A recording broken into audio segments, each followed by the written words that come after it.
पुराणों में वर्णित की रामचरितमानस के अरण्य कांड में लंकापति रावण जब सीता जी का हरण करने आया तो उसकी ये पहली गलती नहीं थी, बल्कि गोस्वामी तुलसीदास जी के अनुसार यह उसका दूसरा दुस्साहस था। उसकी इस दूसरी गलती के लिए गोस्वामी तुलसीदास जी लंकापति रावण की इस दुष्ट सोच से छलपूर्वक निपटना चाहते थे, क्योंकि कहा जाता कि इसी रावण ने एक बार ब्रह्म ऋषि कुशध्वज की विद्वान पुत्री देवी वेद्रवती का भी शील भंग करने का प्रयास किया था एवं उनके केशों को पकड़कर घसीटा था। तब अपने अपमान से क्रोधित एवं दुखी होकर देवी वेद्रवती ने योगविद्या द्वारा स्वयं को अग्नि में समर्पित कर दिया था। कहते हैं कि स्वयं को अग्नि में समर्पित करते करते वेद्रवती ने संकल्प ले लिया था कि वह एक न एक दिन इस दुष्ट रावण से उसके इस दुस्साहस का प्रतिशोध अवश्य लेगी। कहते हैं कि अपना मानव जीवन त्याग देने के पश्चात भी वेद्रवती जीवात्मा के रूप में अग्निदेव की शरण में रही और लंकापति रावण से अपने पति भगवान विष्णु, वेद्रवती ने भगवान विष्णु को पति रूप में पाने के लिए तप किया था एवं वे उन्हें मन ही मन अपना पति मान चुकी थी, द्वारा प्रतिशोध लेने के बाद ही मुक्ति प्राप्त की। लंकापति रावण जिस सीता जी को हरण करके ले गया वे सीता न होकर उनका क्लोन था। गोस्वामी तुलसीदास जी के अनुसार अब वह समय आ चुका था जब रावण के बल को छल पूर्वक निपटा जाए। तब 14 वर्ष के वनवास के दौरान पंचवटी में सीताहरण के पूर्व अग्निदेव से प्रार्थना की गई वह लंकापति रावण को दंड देने के लिए सहायता करें। दरअसल अग्निदेव के पास अभी तक ब्रह्म ऋषि कुशध्वज की पुत्री वेद्रवती की जीवात्मा समाहित थी। उस समय ये योजना बनाई गई कि ब्रह्म ऋषि कुशध्वज की पुत्री वेद्रवती की जीवात्मा को किसी तरह सीता जी के क्लोन में प्रविष्ट करा दिया जाए और असली सीता जी को कहीं छिपा दिया जाए, ताकि सीता जी 14 वर्ष के वनवास में सुरक्षित रह सके और वनवास के पश्चात श्री राम के पास सकुशल पहुंचाया जा सके। कहते हैं कि तब ब्रह्मा जी ने सीता जी की उंगली से कोशिका लेकर सीता जी के सदृश ही एक पुतला तैयार कर दिया और योजना के अनुसार वेद्रवती की जीवात्मा को सीता जी के पुतले में प्रविष्ट करा दिया गया। इस प्रकार जब वन में पंचवटी कुटिया में श्री राम और श्री लक्ष्मण जी के जाने के बाद जो नारी अकेली आश्रम में रह गई वह सीता जी न होकर उनकी क्लोन थी, क्योंकि असली सीता जी तो अग्निदेव की शरण में पहुंच गई थी।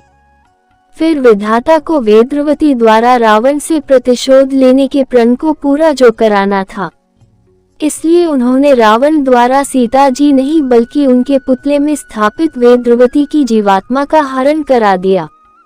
उन वेद्रवती नामक देवी, जो स्वयं महामाया का ही अंश थी, ने लंका पहुंचकर रावण के नाकों चने चबवा दिए। रावण क्यों भय खाता था सीता जी के पास जाने से? रामचरितमानस के कई प्रसंगों में सीता जी के क्लोन का रहस्य उजागर होता है। इस बात का तो पुराणों में स्पष्ट वर्णन भी किया गया है कि लंकापति रावण ने सीता जी को अपने महाद्वीप लंका में अशोक वाटिका में कैद करके रखा था। कहते हैं कि रावण जब भी सीता जी पर अत्याचार करने के लिए आगे कदम बढ़ाता था तो धरती में से एक अग्नि ज्वार फूट पड़ता था, जिसमें भस्म हो जाने के भय से रावण वापस भाग जाता था।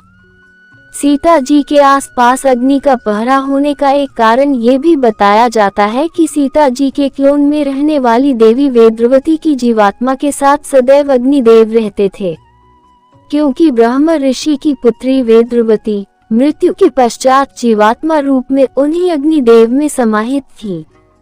कहते हैं कि एक बार दुष्ट रावण ने सीता जी को मार डालने का प्रयास किया, लेकिन उसी समय सीता जी के काया के अंदर उपस्थित विद्वान देवी वेद्रवती ने एक अमोघ महामंत्र पढ़कर दुष्ट रावण की तरफ फेंका, जिसके कारण वह घास के तिनके के समान छिटक कर दूर जा गिरा।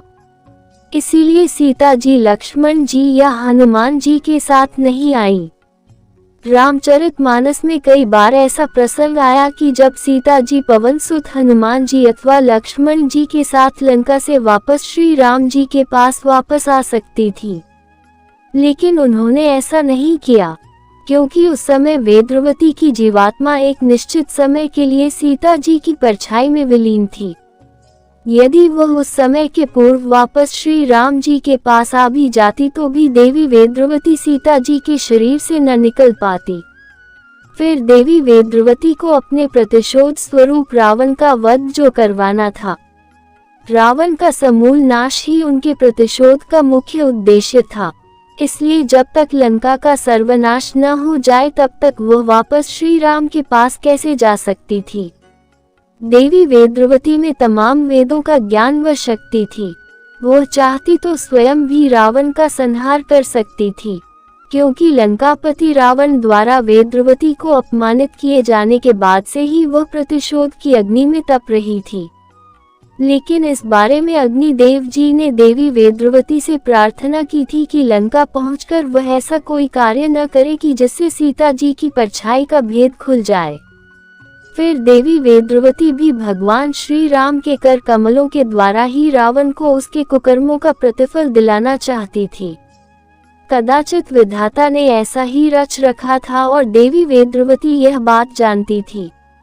इसीलिए तमाम शक्तियों से परिपूर्ण होने के बावजूद देवी वेदवती ने लंका में अपनी सीमितता बनाए रखी और रावण को मारे जाने तक मूकदर्शक बनी रही।